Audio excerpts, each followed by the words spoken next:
Louvado seja o nosso Senhor Jesus Cristo, para sempre seja louvado. Em nome do Pai, do Filho e do Espírito Santo. Amém. Espírito Santo de Deus, vinde sobre nós, iluminai nossa mente e nosso coração, para que descubramos a vontade do Senhor e tenhamos força para praticá-la. Que em nossa vida tudo comece em vós e em vós tudo termine. Amém. Estamos nesse segundo vídeo da nova série de estudos, agora sobre as diretrizes gerais da ação evangelizadora da Igreja no Brasil, 2019 a 2023. Como eu expliquei no vídeo anterior, estamos fazendo um estudo paralelo, né? Ainda continuamos com o Catecismo da Igreja Católica, mas eu achei interessante também fazermos agora uma série de vídeos sobre outros temas um pouco menores. Eu decidi começar com esse documento que nós vamos ter oportunidade de estudá-lo, ver aquilo que os bispos, o Espírito Santo falou para os bispos do nosso Brasil, nesses próximos anos agora, até chegarmos em 2023, as ações de evangelização, de missão, que a Igreja no Brasil todo, fazendo as adaptações devidas, de acordo com cada local, cada região, unidos, né, em união com os nossos bispos, devemos fazer então no nosso Brasil. Tá? Eu vou continuar então a explicação.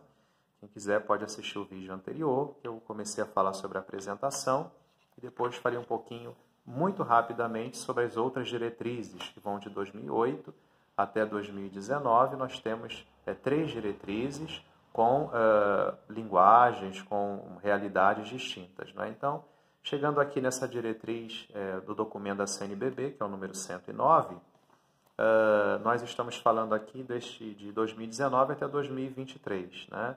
Aquilo que os bispos trazem para nós como princípios normativos, não normativos, mas pistas de ação, digamos assim, para nós podermos trabalhar essa evangelização, a missão, dentro do nosso contexto arquidiocesano, vicarial e paroquial também, né? Como eu disse anteriormente, adaptado com cada localidade. Bom, e o que traz esse documento, então? Rapidamente, nós vamos estudá-lo, claro, mas ele está dividido, esse documento, se alguém quiser, existe na internet, pode comprar também nas edições CNBB, tá bom? É fácil de achar. Esse documento está dividido em 4 capítulos, né? E o capítulo 1, por exemplo, fala sobre o anúncio do Evangelho de Jesus Cristo. Né? Então, a fidelidade de Jesus como missionário do Pai, a igreja como aquela comunidade de discípulos também missionários, a missão que deve ser traduzir em palavras e gestos a vida do próprio Cristo. Fala um pouquinho desse desafio da cultura urbana, como eu falei no vídeo anterior, o Brasil está se tornando cada vez mais urbano, então a mentalidade das pessoas muda, o jeito de ser das pessoas mudam. Então o nosso jeito de falar a fé também precisa mudar, mas desde que permaneçamos fiéis à verdade de Jesus Cristo, né? E queremos conhecer as nossas comunidades agora como comunidades eclesiais missionárias, né? Não comunidades que se fecham em si, mas comunidades que se abrem, que aprendam agora a ir ao encontro do outro. Do mesmo jeito que o padre, agora no século XXI, não pode ser mais um padre de sacristia, quer dizer, esperar que as pessoas venham até ele, os leigos também não podem ser mais leigos simplesmente de ficarem dentro da igreja, né? Devem ali se alimentar da palavra, da Eucaristia, mas devem aprender também a sair, a ir ao encontro do outro, a assumir a sua responsabilidade também evangelizadora. O capítulo 2 era um olhar de discípulos missionários, né? Então, temos que contemplar Deus para poder aprendermos a sair em missão, né? Nesse mundo que se transforma cada vez mais. Temos que procurar essa cidade onde Deus habita, nesse mundo cada vez mais urbano, encontrar as marcas de Deus nesse mundo.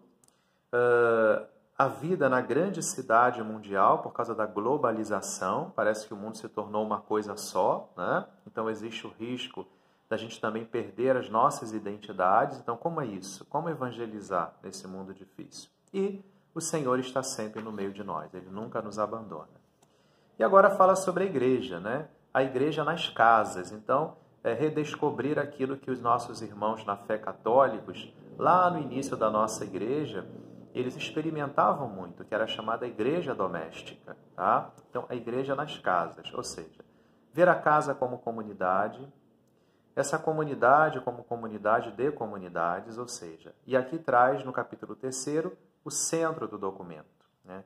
Não falamos mais de dimensões e setores, nem de urgências, mas agora de pilar. Os bispos pensaram exatamente como uma casa, né, que tem 4 pilares. Então, nós temos o pilar da palavra, o pilar do pão, o pilar da caridade e o pilar da ação missionária. Tá? Então, o pilar da palavra seria a iniciação à vida cristã e a animação bíblica da vida e da pastoral. Então, pensar a iniciação à vida cristã, os círculos bíblicos, dentro desse novo contexto urbano que a gente tem vivido. Como vamos fazer isso? O pilar do pão diz respeito à liturgia e à espiritualidade. Né? Nesse contexto cada vez mais urbanizado, cheio de tecnologia, como evangelizar a partir da celebração, da liturgia?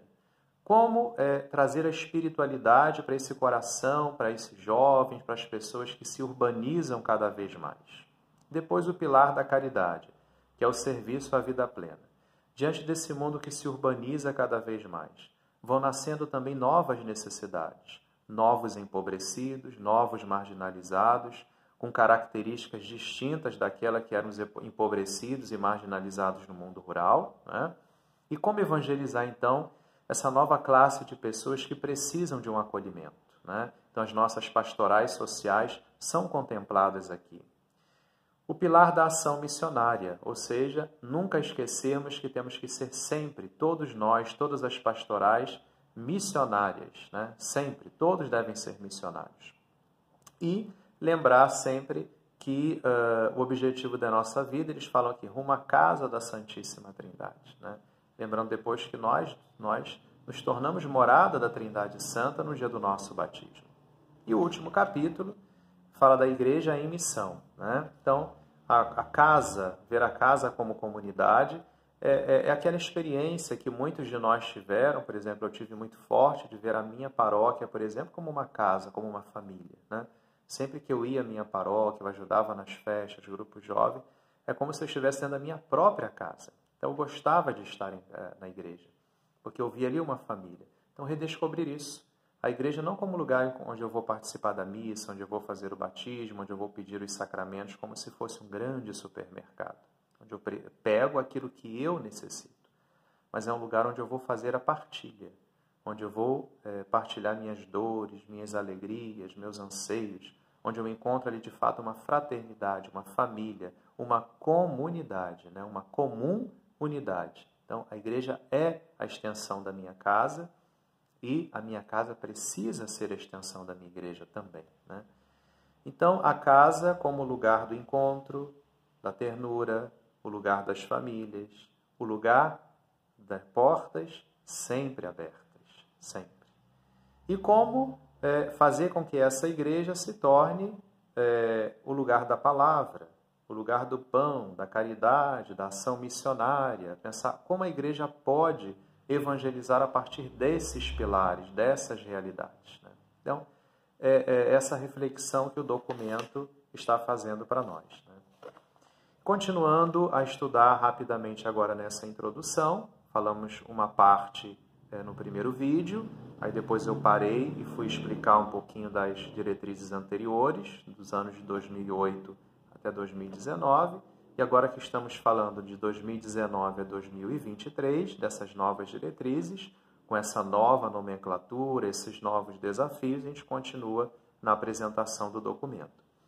Então, diz aqui a apresentação que essas novas diretrizes constroem exatamente a imagem da casa. Né? A casa evoca para nós um lugar onde a gente entra, mas um lugar onde nós saímos também. É o lugar do acolhimento, a igreja, mas é também o lugar do envio. São dois grandes eixos inspiradores para nós cristãos católicos. Né? Ou seja, é o lugar da comunidade, mas é também o lugar da missão. A igreja me acolhe. Eu vivo em comunidade, me sinto em comunidade, mas ela também me envia em missão, onde quer que eu esteja, seja em grupo ou seja sozinho, pessoalmente, no meu local de trabalho, no meu local de estudo, no meio da rua. Eu preciso ser sempre um discípulo missionário, né? E é por isso que a nossa casa como comunidade, como aquela que envia em missão, precisa se transformar, nossas paróquias, com suas igrejas, com a sua igreja matriz e suas capelas, em comunidades eclesiais missionárias, né? Bom, o ser cristão, diz o documento, implica necessariamente em viver em comunidade. Porque viver em comunidade é onde transbordam as experiências. Experiências de extrema alegria, mas experiências também de dores, né? E é nessa experiência que eu vou crescendo. É a minha comunidade que me ensina a ser cristão. É a vivência com o outro nas pastorais, por mais difícil que essa vivência possa ser, ela me ensina a ser cristão e gera em mim um coração missionário. Aquilo que eu aprendi com a minha comunidade, eu quero levar para outras pessoas, né? A vida em comunidade, diz o documento, está cheio de referências existenciais para a minha atuação. Ali eu experimento de tudo, né? Ali eu experimento as rupturas, as dores, às vezes algumas brigas internas, disputas de poderes, mas ao mesmo tempo eu experimento também muitas pessoas santas, que realmente no silêncio do seu dia a dia querem o bem do outro, que trabalham muito pela igreja com amor, que se entregam, se doam. E é tudo isso que eu vou experimentar lá fora também. Então a comunidade me prepara para eu viver no mundo lá fora de forma correta. Esteja forte o suficiente para enfrentar qualquer problema, mas sempre com o olhar da fé, porque é esse olhar que a minha comunidade me ensina, né? Então, para levar adiante esta missão, foram identificados 4 pilares, né? Como eu falei anteriormente. A palavra, o pão, a caridade e a ação missionária. Então, esses 4 pilares foram uma reflexão que os nossos bispos tiveram, recolhendo os frutos da caminhada de todas as diretrizes que foram feitas anteriormente desde 2008. Né? Bom, inspirado nisso, nasce então esse documento das diretrizes gerais da ação evangelizadora da Igreja no Brasil, 2019 até 2023. Vamos estudar cada capítulo. Claro que eu não vou ler tudo, vou pegar os trechos mais importantes. Como eu falei, se alguém quiser, tiver curiosidade, quiser acompanhar o vídeo, ler o documento também, vocês ou podem comprar nas edições CNBB, pode pedir pela internet, chega direitinho, ou é possível encontrar também na internet o próprio texto, né? Vale a pena ler, vale a pena estudar para a gente entender o que o Espírito Santo está pedindo à Igreja do nosso Brasil, a Igreja Católica. Ave Maria, cheia de graça, o Senhor é convosco. Bendita sois vós entre as mulheres e bendito é o fruto do vosso ventre, Jesus. Santa Maria, Mãe de Deus, rogai por nós, pecadores, agora e na hora de nossa morte. Amém. Jesus, manso e humilde de coração, fazei o nosso coração semelhante ao vosso. Fiquem na paz de Deus.